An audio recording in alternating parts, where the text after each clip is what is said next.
Hi, my name is Jonathan, or John for short, and this is my introductory speech. Let me start off with this. Have you ever been so fixated on something, it's as if it's all you can think about? Has something ever consumed your thoughts so much, it's as if it's become your whole personality? I definitely have. The idea of it gives you so much joy and happiness, yet completely takes over your mind.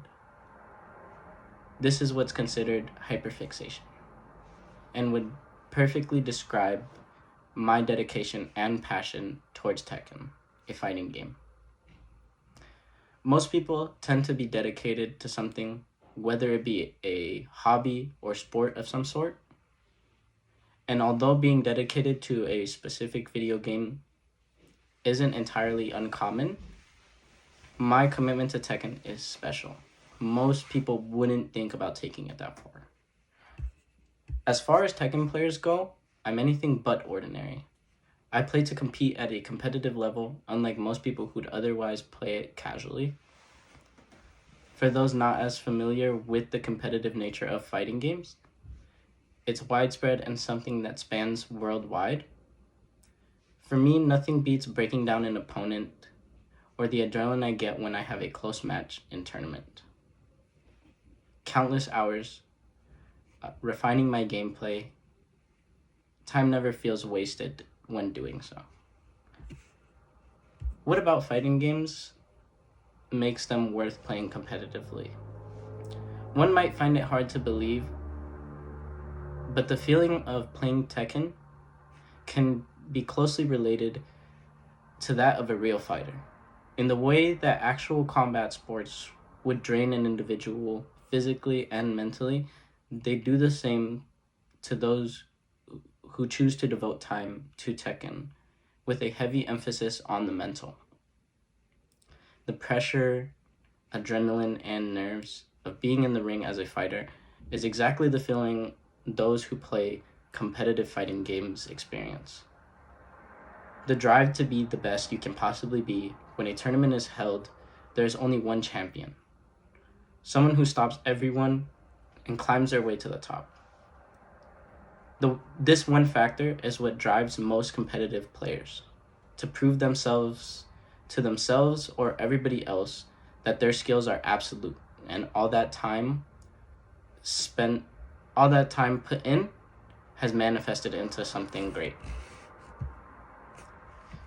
While I definitely have experienced a widespread of emotions throughout my competitive career, it's the mental struggles that have shown the most.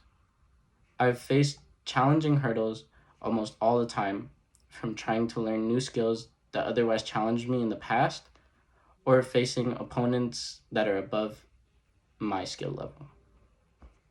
These experiences have challenged me mentally as a person, but for the better. I've formulated strong resolve and mental fortitude, which has inspired me to improve my overall gameplay. Although challenging, the process has shaped me into a better position to grow as a person and as a player. In summary, I've shared with you how far my hyperfixation has gone in Tekken beyond the usual. As a competitive player, I've faced mental challenges that have tested my resolve and tenacity, from learning skills I've always found challenging to facing players who are better in all of these strengths. These experiences have not only improved my gameplay, but also strengthened who I am as a person. Throughout the hardships I've been placed into, I've always come out with more space to grow, both as a player and as a person. Thank you for listening to me on my topic of hyperfixation and dedication to something competitively, and how it has shaped me as a person and as a player. May we all find an avenue to better ourselves in our passions and hardships. What hardships will will find us that shape us into better forms of ourselves. Thank you for your audience.